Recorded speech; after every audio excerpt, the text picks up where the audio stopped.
Before we go any further, let's establish something really important. You're not here to fight your nervous system. You're not here to push through discomfort. And you're not here to become someone else. You are here to understand when your stress response begins, so it no longer runs on an unconscious level. Awareness is the beginning of change.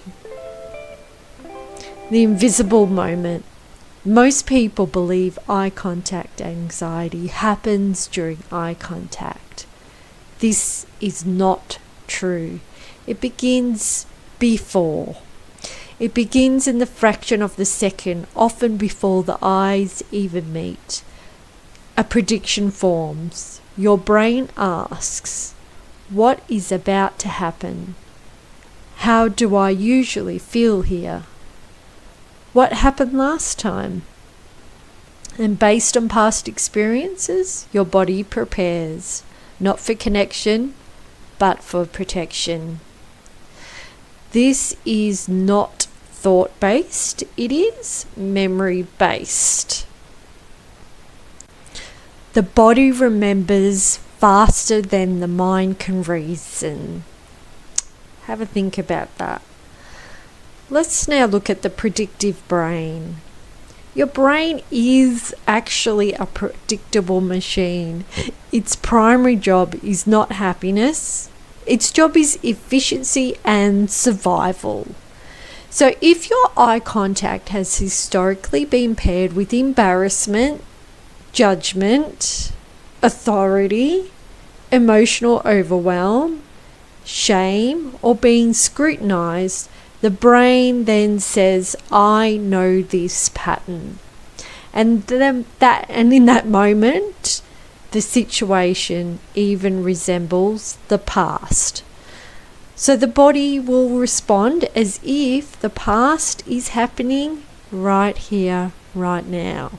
So what happens? Heart rate changes, your breathing tightens, your attention collapses inwards, and eyes want to escape. This is not anxiety. This is a memory running in your body. Now I'll repeat that. This is a memory running in your body, in that body. Why does willpower actually fail? Here is where most people get stuck. They notice the discomfort and say, just stay, just breathe, just hold eye contact, or whatever it is that you say to yourself. But the willpower is a frontal lobe function. What does that mean? Stress response comes from the limbic system. They are different systems and they are different speeds. So trying to actually override a survival circuit with logic is like asking your beautiful heart to stop beating because it's inconvenient. Lasting change does not come from force. You may have tried things in the past and it's worked for a while and then you've reverted back to the old self. It actually comes from retraining prediction. So how do we interrupt the point? Well, now what we can arrive at is the most important skill in this course. So these moments, subtle, and they're very quiet when the stress begins before the anxiety. The moment might feel like something like this: a slight tightening, a shift in breath, a contraction in the chest or throat, or a sense of pulling back. Have a look at what one might be yours or whether it's another one. But either way, This is the doorway. If you miss it, what happens? The loop completes automatically, right? So what do we need to do? If you notice it, you regain choice. Not choice over the behavior, choice over the state. And the state determines the outcome. All right. So, are you ready to put it into practice? Let's do a meditative interruption practice. Take a deep breath. And in and out. Let's begin the practice now. Not fixing on anything, just to train your awareness. As you listen, bring your attention to your breath. Let it slow naturally. No control. Now, imagine gently a moment of an upcoming eye contact. It could be an event, it could be someone you're going to see, whatever it is for you, today or tomorrow or in the future. Not intense, just neutral and safe. Notice the very first sensation in your body. Not emotional, sensation. And stay with it.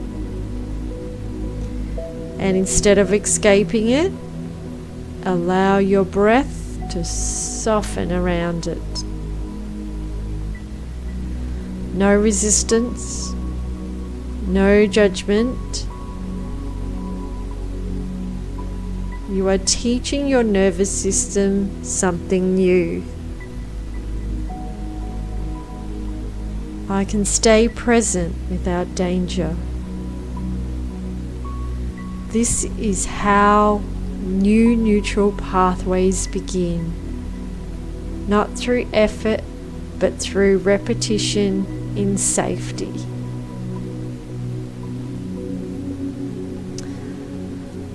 Now, something subtle but powerful happens each time you interrupt the loop, even for 1 second.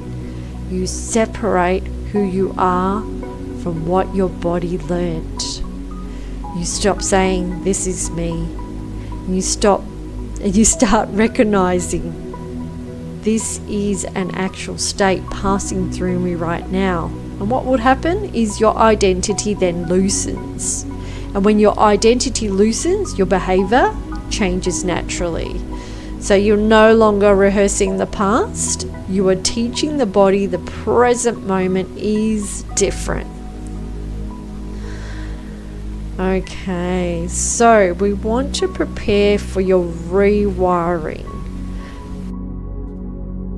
Before we begin, slow everything down, not your thoughts, your body. Feel where you are sitting. Feel the weight of your body supported. You don't need to fix eye contact yet. You don't need to practice anything. Right now, we're only learning where the pattern starts. Because lasting change doesn't come from effort. It comes from the repetition. The most people's eye contact avoidance happens during the interaction. It doesn't. It happens before the eyes even meet. This is a fraction of a second, so fast you usually miss it, where the body predicts what's about to happen. The prediction is logical. It's an emotional memory. Your nervous system scans and asks, what happened last time? How did this feel before? What did this mean about me? And in that moment, the body chooses openness or protection. Not because of who you are, but because of who you were rehearsed. Why does willpower actually fail? This is where most people get stuck. They try to change the behavior while staying in the same state. But neuroscience shows us something critical. The brain will always return to what's familiar, even if it's uncomfortable. Why? Because familiarity equals predictability, and predictability feels safer than the unknown. So when you try to force eye contact, you're asking your nervous system to abandon its known pattern without offering a new one. That creates internal conflict, and the body always wins. Lasting change never comes from force. It comes from rehearsing a new internal experience. The rehearsal principle. Here's the principle that changes everything. Your brain does not distinguish between an experience you visibly imagine and one you physically live. Every time you anticipate eye contact and feel tension, you are rehearsing the old identity. You are teaching your body, this is who I am when I'm seen. So if we want a new outcome, we don't start in a situation. We start before the situation occurs. In a calm, regulated state, we rehearse safety, we rehearse openness, and we rehearse grounded presence. Not as a positive thing, as a felt experience, because the body learns through sensations, not words. Now we'll practice something simple and powerful. Let your eyes soften, bring your attention to your breath, slow and natural. Now imagine a future moment where you're about to make eye contact. Pause the image before the tension begins. In the pause moment, bring your attention to your body. Relax your jaw, soften your shoulders, slow your breath, and now feel, not think,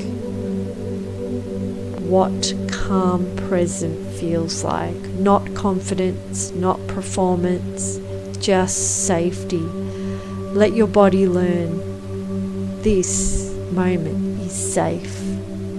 Stay here for a few breaths.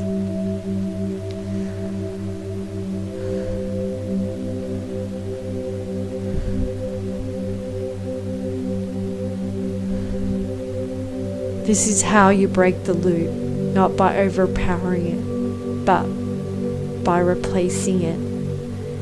Each time you do this, something subtle shifts. You're no longer reacting from the past. You are training your body to expect a new future, and identity begins to change.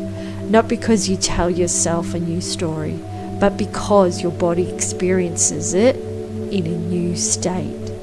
Eventually the brain updates its prediction, and when the prediction changes, the behavior follows automatically.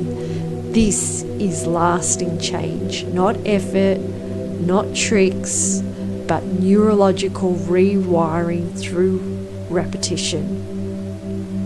In the next module, we'll dive deeper through this process. You'll learn how to safely practice eye contact in real life without overwhelming your nervous system. No forcing, no pretending, just alignment between your body, brain, and identity. You are not becoming someone new. You are remembering what safety feels like when you're seen.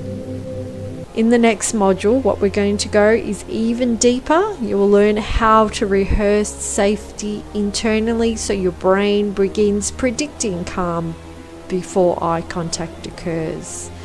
This is where true change accelerates, not by exposure alone, not by confidence tricks, but by becoming familiar with the new internal state until it feels more normal than fear ever did. I'll see you in the next lesson. Don't change your eye contact by trying harder. You change it by changing the state you bring into the moment.